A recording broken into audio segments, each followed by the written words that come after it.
Opa!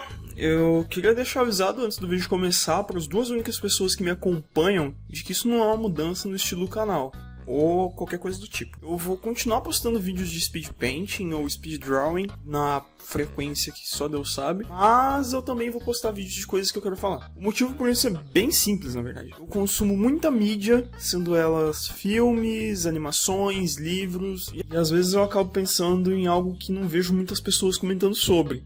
Ou por elas não ligarem tanto quanto eu ligo para detalhe mínimo, ou por simplesmente ter passado batido. Nesse tipo de quadro, se é que eu posso chamar assim, eu vou comentar o que me fez ficar incomodado nesse tipo de mídia e o motivo disso ter acontecido. Obviamente, não tô atacando a obra nem os idealizadores dela. Dito isso, sigam pro vídeo. Crepúsculo. Lembra quando a internet odiava essa saga? Eu lembro. Eu tava lá e eu era um deles. A internet odiava tanto essa saga que era capaz de você abrir um vídeo de uma mulher sentando a porrada no marido e depois dando um abraço e um beijo nele, que ia ter um comentário dizendo: olha só, um romance melhor do que Crepúsculo. Mas meu problema com essa saga não é esse. Na verdade, de um tempo pra cá, a internet meio que se retratou com essa obra e abraçou ela como um meme gigantesco. Eu mesmo conheço algumas pessoas que veem os filmes todo ano para dar umas risadinhas e zoar. Eu mesmo já fiz isso um tempo atrás, mas eu não tô aqui para discutir a diversão que toda a saga do Crepúsculo pode causar para qualquer mortal desocupado.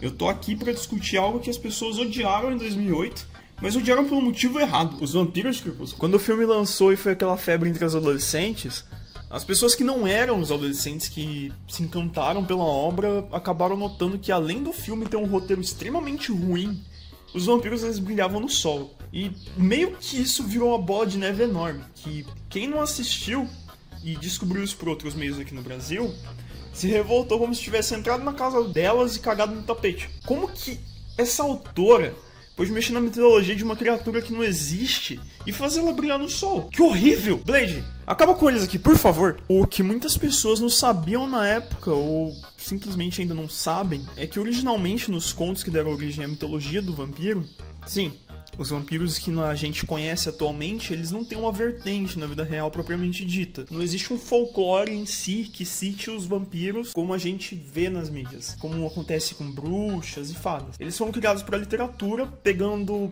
muita coisinha em cada mitologia até juntar e formar a coisa que a gente conhece, ou algo muito perto disso. Os sugadores de sangue não morriam quando eles entravam em contato com o sol. Na verdade, eles só ficavam um pouco mais fracos e algumas vezes, em algumas versões, eles tinham uma aparência doente. Isso dele ser transformado em pó foi algo que foi criado para o cinema, e não faz nem tanto tempo assim, foi Nosferatu de 1922. E caso você se importe com spoiler de um filme de 100 anos atrás, pode tapar os ouvidos aí por alguns segundinhos que eu vou falar basicamente o que acontece no final. Lá no filme, o Conde Orlok, que é o vampirão, que é o vilão da trama, ele toma ali um gostinho dos raios UV e acaba dando um peido mestre.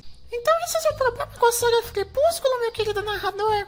Claro que não, voz que eu fiz pra parecer que é outra pessoa conversando comigo. Então é a Bella não ter personalidade e nenhum senso de autopreservação? Também não é isso. Então é sobre o quão problemático é o Jacob ter um imprisonment com um bebê só pra autora não deixar o personagem sem um par romântico e explicar o motivo dele ser tão fissurado na Bella.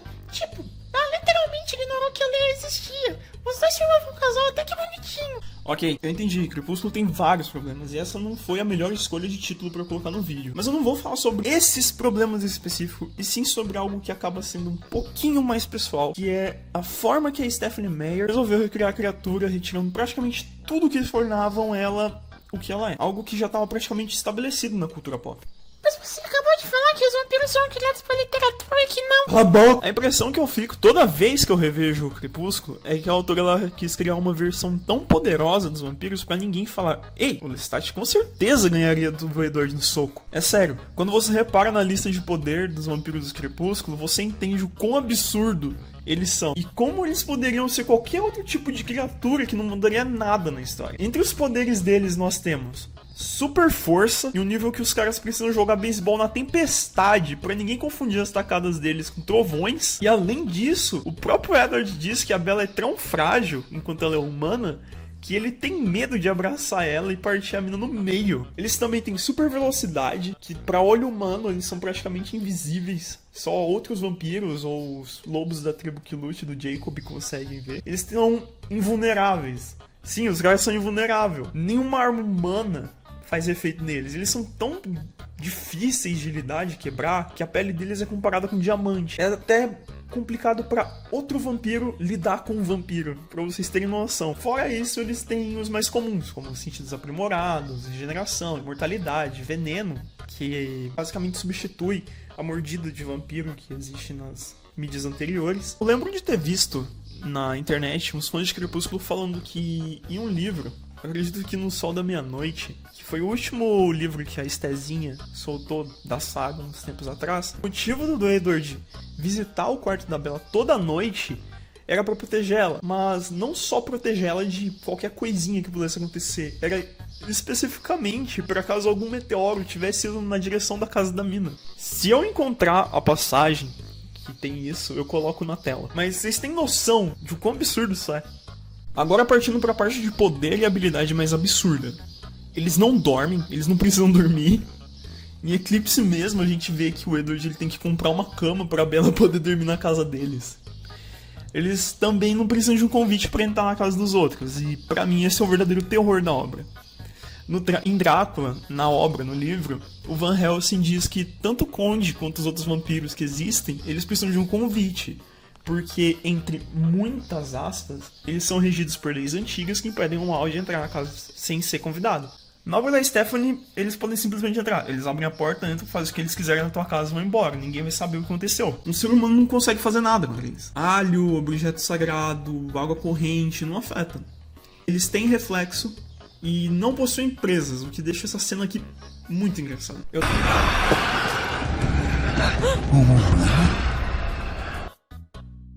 também não posso deixar passar os poderes individuais que eles possuem. O Edward, ele pode ler mente e ele é mais rápido que os irmãos dele. A Bella tem um escudinho, o que explica ela ser imune aos poderes dos outros vampiros enquanto era mortal. E a Alice...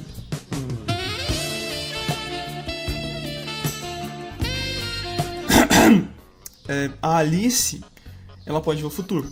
Não sei muito bem os poderes dos outros, mas vocês entenderam o ponto, né? E eu vou abrir aqui uma tangente para poder falar de uma interpretação que existe de que os vampiros de Crepúsculo são o próximo passo da evolução humana. Por isso eles são tão poderosos e possuem essas habilidades únicas que aparentemente se manifestam na forma humana em alguns casos. Como a Bella e a Alice...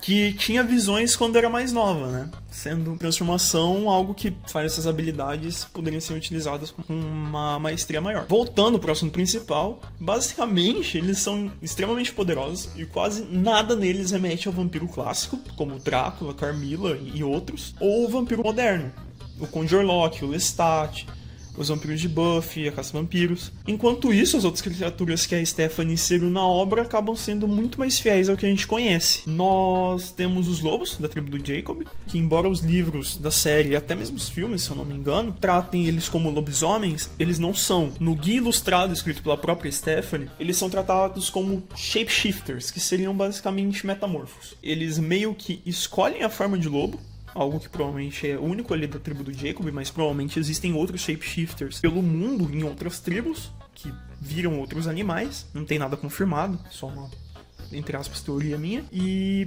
eles usam isso pra lutar contra os Cold Ones. Não me recordo como eles são chamados na dublagem, são os vampiros. Dá pra encaixar a tribo que lute como uma representação do lobisomem moderno, aquele que se popularizou na mídia no começo dos anos 2000 e até um pouco antes. Eles são fortes, eles são rápidos, eles são resistentes, mesmo na forma humana. A gente vê o Jacob lançando uma moto contra uma parede de uma forma muito fácil em Eclipse. E quando eles se transformam, eles são bem mais fortes também. Eles conseguem lidar com o vampiro sozinho.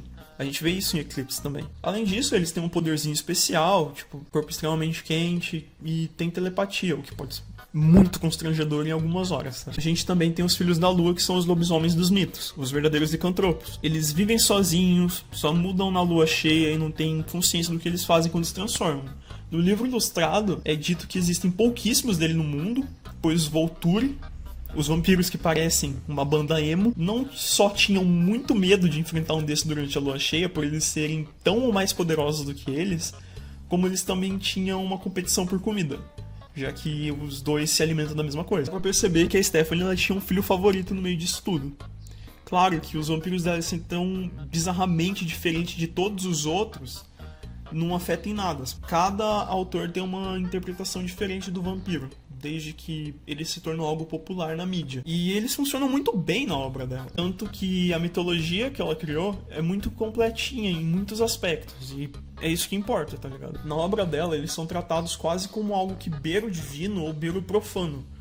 E justamente por isso que eu digo que eles poderiam ser qualquer coisa que não alteraria em nada na obra. Eles poderiam ser anjos caídos, demônios na terra, deuses antigos, que nem os deuses americanos do Neil Gaiman, ou os personagens de Hancock, o filme do Will Smith, sim, semideuses, filhos de anjos, filhos de demônio, filho de anjo e demônio. Anjo e demônio! Sai daqui, vai, show. E isso são só as coisas que eu consegui pensar, sabe? E parando pra analisar o todo, não foi só eu que pensou isso. Tanto que existem vários livros jovens adultos que saíram próximos de Crepúsculo, ou até mesmo depois do filme, que utilizam dessa mesma premissa e só mudam a criatura que aparece ali pra ser o casalzinho romântico. Fallen e os Instrumentos Mortais são um exemplo que eu consigo dar, e se duvidar tem muito mais. No fim era só isso que eu tinha pra falar. É um detalhe muito mínimo e muito tosco que eu duvido que mais alguém tenha esse mesmo problema com a obra. Principalmente levando em conta que tem muito mais problema ali, além disso, como citados anteriormente. E, dito isso, até o próximo vídeo. Bella! Where the hell have you been, louca? Stephanie, faz o Jacob ter um imprint com um bebê e ignora a Leia. Todo mundo vai achar isso genial.